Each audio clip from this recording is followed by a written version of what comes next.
Voy a hacer lectura de algunas de las preguntas que vienen en desde los diferentes canales para luego pedirles a cada uno que tome la palabra en torno a por dónde fueron las inquietudes. Alguien plantea que, aunque se entiende, sería muy interesante poder enriquecer esa frase que planteaba Horacio de acto pedagógico político de la madre naturaleza. También plantean como algo muy interesante el planteo de Mina en torno a pensar los modos de producción y los orígenes de la pandemia, de la mano para pensar también de lo que plantea Raúl en torno a la autonomía alimentaria. Y a partir de allí poder rescatar entonces y preguntarnos qué deberíamos hacer para los modos de producción a partir de ahora. Hay un planteo que dice para continuar investigando qué autores, bibliografías recomendaran para seguir trabajando estas ideas de deconstrucción. Y dice, creo que cambiar los modos de producción capitalista es fundamental y volver a los modos ancestrales para producir lo que necesitamos. Pero además es importante poder cambiar los modos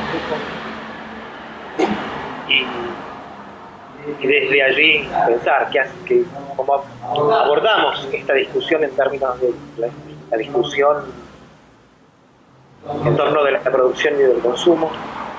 Hay una pregunta particular a lo planteado por Mina, ¿a qué se refiere con esto de los rastreos? Porque nos interesa poder avanzar en esa idea de expansión del COVID que planteaba. Sumo una pregunta que dice, ¿cómo analizan las políticas públicas impulsadas por el gobierno nacional? ¿Qué consecuencias tendría en los movimientos sociales la instalación de la idea de un Estado presente que favorece a los sectores vulnerables? ¿Cómo ven en este análisis de las respuestas, cómo ven la acción de las iglesias, especialmente de la Iglesia Católica en esta mirada antropocéntrica que nos está destruyendo como especie? Y plantean también, quisiera pedirle a Raúl si puede explicar un poco más la contradicción que él plantea entre autonomía y soberanía alimentaria. Por aquí están rondando las preguntas y voy a seguirles leyendo para que tomen nota antes de poder intervenir y hacer una intervención compendiada de esto, ¿no? Bonaventura de Sousa Santos, en el libro La pedagogía del virus, afirma que es posible superar la cuarentena impuesta por el capitalismo colonial cuando seamos capaces de imaginar el planeta como nuestro hogar común y a la naturaleza como nuestra madre original, a quien le debemos amor y respeto. No nos pertenece, le pertenece a ella. Cuando superemos esta cuarentena seremos más libres ante las cuarentenas provocadas por las pandemias. Es el aporte que realizan. Y volver a dar la palabra, volver a pedirles también que poder poner en diálogo sus intervenciones con lo planteado por el resto de los compañeros y compañeras. Así que vamos a habilitarles, vamos a cerrar este momento de preguntas, vamos a decir que vamos a seguir proponiendo espacios para poder seguir preguntando, pero en esta instancia vamos a habilitar entonces a la palabra en el orden en el que habíamos desarrollado las intervenciones. Horacio. ¿Sí te parece, Seba? ¿No te parece mejor que invirtamos? Yo no tengo problema, pero... Yo tampoco. Estoy habilitando nuestros micrófonos para el diálogo. Entonces, empezar Mina, Raúl y... Perfecto, yo no tengo problema. Mina, ahí.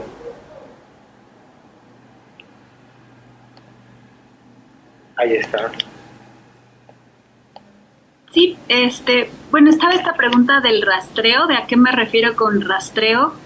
Ahora no recuerdo bien en qué momento usé la palabra, me parece que era cuando planteaba también la importancia de seguir las contranarrativas, ¿no? Los discursos que desde abajo se están construyendo y que a veces tienen una dificultad para visibilizarse, ¿no?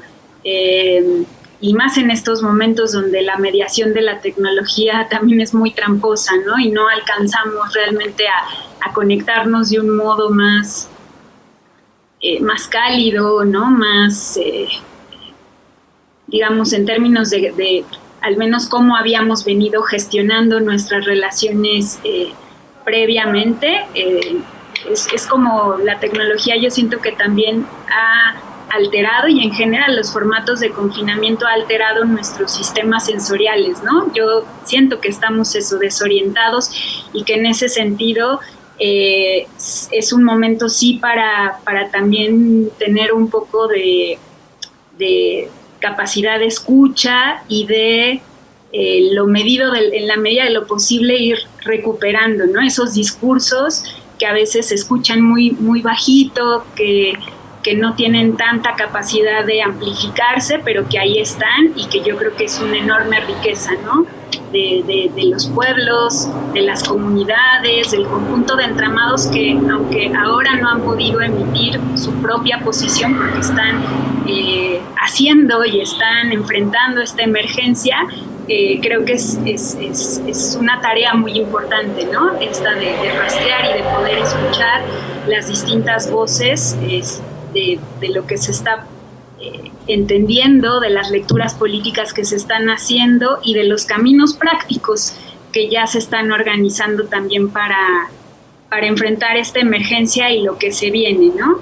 Mucho yo creo que desde la idea y desde la práctica del autocuidado, de la autoprotección y de esto que tú decías, Sebas, de también entender la inmunidad en otro sentido, ¿no? Y no desde este lugar que yo creo que puede ser excluyente, racista, ¿no? Que va planteando unas fronteras segregativas, ¿no? En términos de cómo la inmunidad, también desde estos discursos expertos, dominantes, se está entendiendo. Yo creo que estas narrativas o estas contranarrativas están también poniendo en juego, intuyo, otra forma de entender la inmunidad en términos colectivos, ¿no? En términos, pues unos términos otros, ¿no? Que yo creo que también hay un aprendizaje interesante de que vamos a poder conocer con el tiempo, ¿no? Y lo que se va a ir también sedimentando después de que este momento de confinamiento y aislamiento físico pase. La pregunta por la expansión del COVID, pues bueno, básicamente muchos de los elementos que yo ahora planteé en mi intervención tienen que ver con apuntar a la necesidad de dotarnos de explicaciones que nos ayuden a entender las causas estructurales, y en ese sentido, bueno, hay un diagnóstico que a mí me parece que nos puede ayudar mucho en este momento, y que es el diagnóstico del capitaloceno, y que más allá, digamos, de esta palabra que puede sonar un poco rara o fea, en el fondo es eso, cómo vamos entendiendo que el modo de producción capitalista es un modo de organizar las naturalezas humanas y no humanas, y que es un modo destructivo, es un modo explotador, y que es lo que hoy ha generado que estemos enfrentando esta pandemia, ¿no? Digamos que ese diagnóstico, pues es el diagnóstico que nos ayuda a entender mucho mejor las causas y el funcionamiento estructural de la vida gestionada por el capital, y por lo tanto también poder tener mayor capacidad no solo de entendimiento de lo que está pasando, sino que ese entendimiento también se pueda traducir en en una posibilidad de acción y de intervención política y de prefiguración, ¿no? De salidas alternativas desde lo concreto y desde nuestros propios territorios de vida. Y en ese sentido creo que el territorio, o el terreno más bien del consumo, es un terreno que me parece que es muy importante que sigamos reflexionando en términos de nuestra relación con los ciclos de reproducción social, ¿no?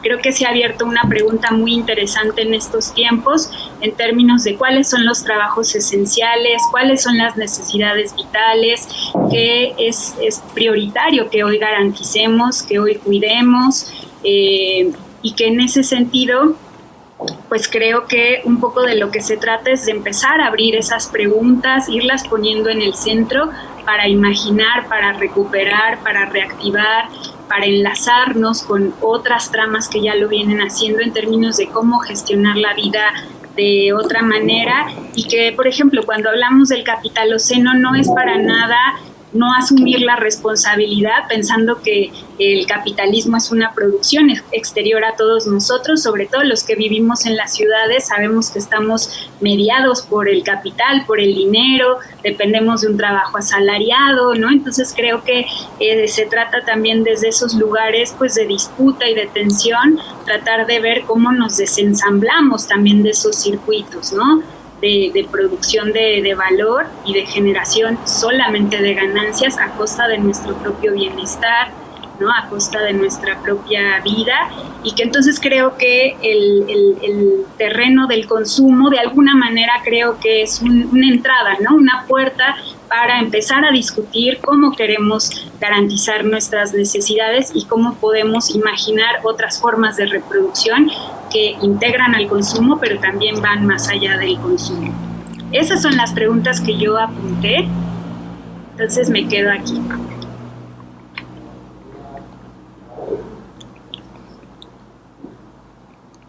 Muchas gracias, Nina. Vamos a seguir y luego volvemos al momento de despedirnos. Y Raúl, estamos para poder escucharte. Hola, sí, ahí estoy. Ahora sí. Bueno, un par de cositas. Rosa plantea cómo analizan las políticas públicas impulsadas por el gobierno nacional, qué consecuencia tendrían los movimientos en la instalación de un Estado presente que favorece a los vulnerables y cómo ven la acción de las iglesias. Bueno, un Estado presente se plantea en Argentina desde hace mucho tiempo, ¿verdad? En toda América Latina, desde el kirchnerismo como mínimo. Y ese Estado presente, bueno, ha estado presente, sí, pero no ha resuelto los problemas de la gente, ¿verdad? Yo creo que hay que exigirle al Estado, hay que reclamarle al Estado, sabiendo que va a dar algo y muchas cosas no las va a dar. Creo que los movimientos que crean realmente que el Estado va a resolver sus problemas y actúen en consecuencia, entregándose al Estado, van a estar en problemas graves. Van a estar en problemas graves porque la historia demuestra que después del 2002 no se resolvieron los problemas centrales de la gente. Pero bueno, esa es una opinión, como siempre, muy discutible. ¿Cómo veo la acción de las iglesias? Bueno, yo no podría hablar de las iglesias en general. Yo estoy en contacto con el Hogar de Cristo y con los curas villeros de Buenos Aires, sobre todo con la villa de Barracas, y están trabajando mucho y muy bien. Y la verdad es que son a sacarse el sombrero. Bueno, sigo. Pero la iglesia en general no lo sé, realmente.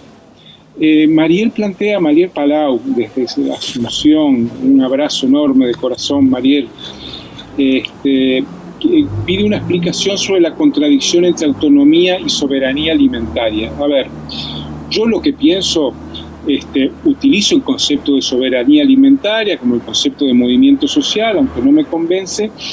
Yo lo que pienso es que la soberanía alimentaria va más centrada en una dinámica de lo que es la nación, lo estatal. Quien garantizaría o debería garantizar la soberanía alimentaria es el Estado. Capaz que, bueno, según las resoluciones o los que yo leo de Vía Campesina, de otros colectivos, está muy bien. ¿Se escucha? ¿Hola? Bien, Raúl, se había cortado en un momentito.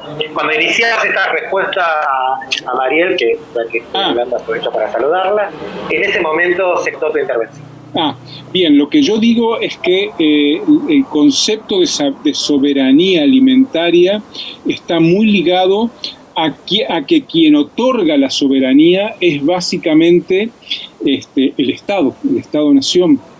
Entonces, yo creo que los colectivos sociales, los pueblos, que hablan de soberanía alimentaria naturalmente, pero yo cuando es un sujeto colectivo quien garantiza su soberanía alimentaria, le llamo autonomía alimentaria. No es contradictorio. En última instancia es un concepto de términos. O sea, yo no creo que el Estado, el mejor Estado, el argentino, por ejemplo, vaya a garantizar la soberanía alimentaria de los pueblos. Y termino con lo siguiente. A partir de esto, hay un tema que a mí me perturba un poco. Bueno, yo soy muy perturbado en algunos temas. Y me perturba el hecho de que aparezcan muchos análisis, se han citado algunos libros por ahí, de habría que hacer esto, habría que caminar para aquí, el problema es superar esto. Pero ¿quiénes son los sujetos que van a resolver eso? ¿Quién va a resolver el hambre? El Estado. Normalmente, cuando uno aprieta, se resume al Estado, ¿verdad? Incluso, ya que han citado a Boaventura, recuerdo que en un foro social mundial en Porto Alegre planteó que el nuevo movimiento social es el Estado. Entonces yo creo que aquí hay un tema de confusiones que me parece complejo y que hay que resolver. Yo apuesto a los sujetos colectivos, a los pueblos organizados para avanzar y resolver problemas. No puedo seguir pensando, y la pandemia me lo muestra, que van a ser los estados-nación y los mejores gobiernos del mundo los que van a resolver las cosas. Hay temas mucho más de fondo y más complejos que no estamos en condiciones que no estamos viendo cómo se pueden resolver desde los estados-nación.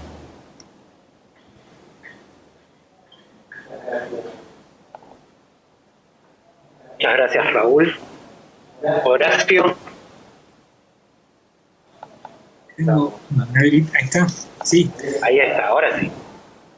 Bueno, voy a tomar pie en base a lo que decía Raúl y también apoyarme en lo que planteaba Mina, pero este último puntito, me parece que si uno tendría que resumir lo que hemos planteado como, digamos, la raíz de la crisis civilizatoria, es la crisis de la vida, y la crisis de la vida es la crisis de lo común, la crisis de la comunidad como modo de producción de la vida. En ese punto planteo que es fundamental no confundir lo común con lo estatal. Necesitamos aprender de la experiencia histórica. El Estado no es lo común, sino la apropiación ilegítima de lo común. Nosotros no necesitamos más Estado, necesitamos otra forma de organizar la vida en común. Entonces, yo creo, y situándome en esto, que estamos realmente en un grave problema, porque en términos de el escenario político que plantean estas democracias electorales, estas democracias electorales contemporáneas están girando en un eje de gravitación de ultraderecha. Y esa ultraderecha es la que marca la agenda. La que está marcando la agenda hoy son los Bolsonaro, son los Trump, es el primer ministro británico, ¿verdad? Y entonces, frente a eso, se arma una reacción o propuesta posibilista desde algo que se dice así como la izquierda posible.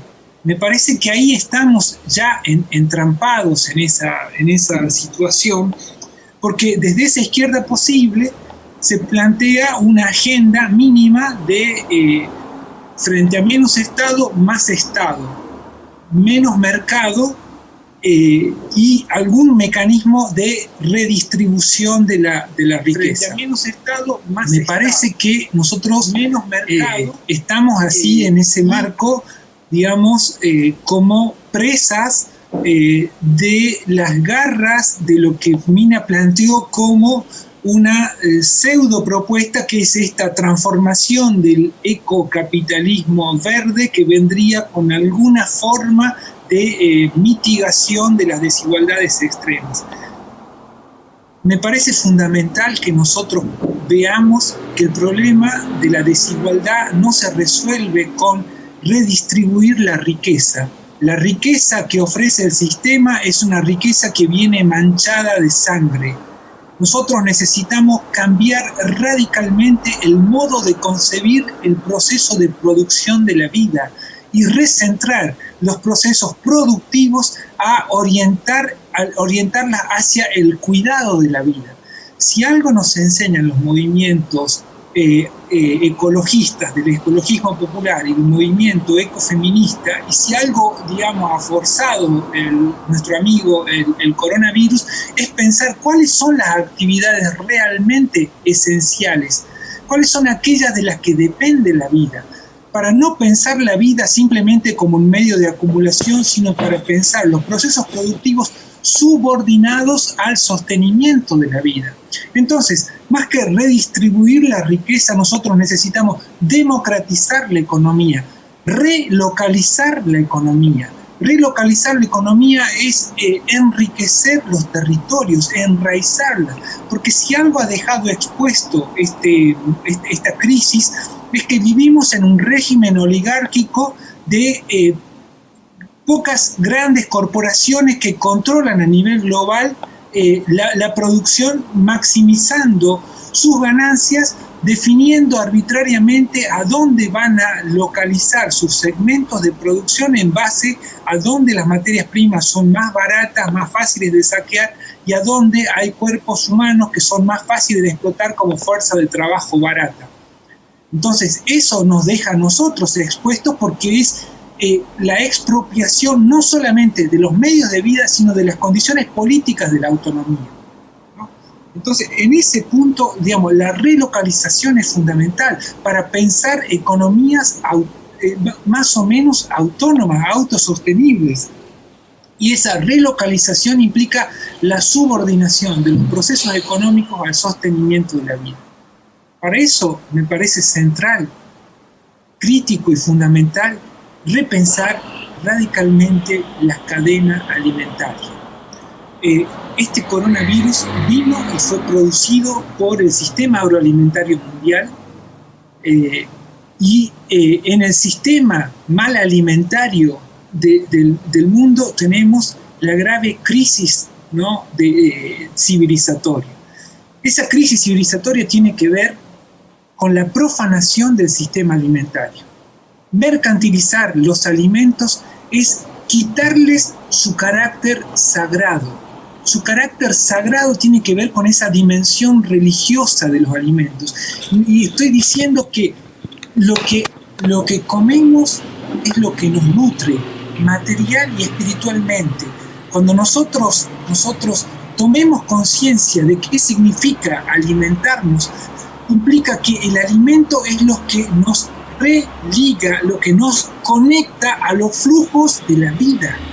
Es la comunión con todos los seres que nos hacen posible. Por eso nosotros no somos seres vivientes, somos convivientes. Ningún organismo vive solo, ningún organismo vive aislado. Vivimos por gracia de estar conectado a las cadenas tróficas, alimentarias, energéticas de la madre tierra que nos nutre, con nuestras especies, nuestra propia especie, pero también con nuestras especies hermanas. Entonces, hasta que no recuperemos la dimensión sagrada que tiene el alimento, hasta que no, cultivemos el alimento en comunidad, no vamos a tener ni salud ni autonomía. De eso se trata, me parece, el principal desafío político que tenemos como especie. Esto no se resuelve con más Estado ni con más redistribución. Esa redistribución que nos ofrece el sistema es lo que nos está matando. Necesitamos repensar radicalmente la idea de riqueza.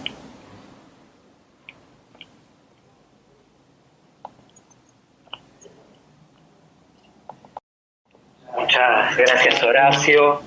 Y vamos a ir ya dando una última vuelta, cerrando este primer espacio de conversatorio, este primer espacio de conferencias, que vamos a recordar que que hay una propuesta, una necesidad, y que si uno observa los debates, las intervenciones, incluso los afectos que hay en las diferentes plataformas por las que se está transmitiendo, que dan cuenta de la necesidad de seguir dialogando, de seguir encontrándonos, de pensar colectivamente, de ponernos en juego. Lo digo porque estamos leyendo, estamos viendo cómo hay agradecimientos particulares hacia vuestras intervenciones. Hay un agradecimiento particular que respondemos con el compromiso de continuar este ciclo de conferencias a las cuales les vamos a invitar, y que van surgiendo nuevas preguntas que las podremos ir leyendo, que las podremos retomar, que podremos encararlas desde nuestra visión y desde nuestra discusión. Pero es tiempo de ir terminando esta conferencia, este encuentro. Les vamos a pedir a cada uno de ustedes que se despidan. Nos despedimos nosotros, invitamos. Decimos que seguramente nuestros diálogos van a ir por el lado de la discusión de la economía y de la economía popular y solidaria particularmente, que van a ir por el lado del extractivismo, poniendo el ojo en minería y energía, en las comunicaciones, siempre desde la mirada de la reconstrucción de alternativas y desde el diálogo de quienes estamos convencidos que en esto, hacia dónde y cómo transitar, va a ser el resultado de lo que hagamos, va a ser el resultado de nuestros encuentros y de nuestras comunidades. Decía la compañera Lidimar Ercianes de Brasil, con quien venimos también construyendo y pensamos que era fundamental el diálogo de organizaciones de toda nuestra América, es fundamental para dar claridad, y seguramente allí nos vamos a seguir encontrando. Agradecemos entonces su presencia, Raúl, Mina, Horacio, sus aportes, y vamos aquí está Cristian, ¿es habilitado el micrófono? Cristian, ¿me escuchas? Alô? Oi? Aló. Estão me ouvindo? Te estamos escuchando, no te estamos viendo, pero aquí... Eu acho que eu mexi aqui no negócio e acabei perdendo aí não consigo ver acessar o vídeo, mas eu estou ouvi todas as falas, gostei muito instigadoras. Acho que nós temos um longo debate a partir dessa... Estão me ouvindo? Agora sim. Então, nós temos um grande debate a partir dessa experiência triste com essa pandemia. Eu acho que a pandemia, como vocês estão colocando, tem como pano de fundo mesmo raízes bem profundas do sistema capitalista. E eu acho que a nossa tarefa, a partir de agora, é provocar mais essas discussões no âmbito dos movimentos sociais, porque eu acho que até a forma de fazer os movimentos, com certeza, nós vamos ter que repensar muita coisa, né, a partir dessa experiência. Eu gostaria de parabenizar o BEP pela iniciativa, agradecer a oportunidade, o convite de estar participando, e parabenizar, né, os conferencistas, porque cada um foi trazendo um aspecto bem particular, bem interessante para se refletir. Depois, acho que a continuidade seria realmente pensar como pensar estratégias de ampliar esse debate e estreitar as relações entre os movimentos aqui no Brasil e os movimentos nos outros países. Né? Acho que no Brasil, nós estamos passando assim, por um momento muito difícil, né? Nós estamos enfrentando de uma forma duplamente do vírus, né? Não só o vírus, não só a pandemia, como também o sistema político, a atual situação política que nós estamos atravessando, está sendo muito duro isso, né? Esperamos que a gente tenha a oportunidade de dialogar mais sobre também essa experiência nossa aqui com os colegas daí também. Muchísimas gracias, Cristian. Y bien, agradecemos y realmente nos emociona que se hayan sentido convocados por esta propuesta, convocadas, y que desde allí podamos seguir pensando por dónde y que vamos construyendo los próximos espacios de conferencia. Raúl, Nina, Horacio, agradecemos, saludamos, nos seguimos encontrando seguramente, seguiremos pensando qué inventar para seguir discutiendo, para seguir creciendo, para seguir integrando pensamientos. Les agradecemos.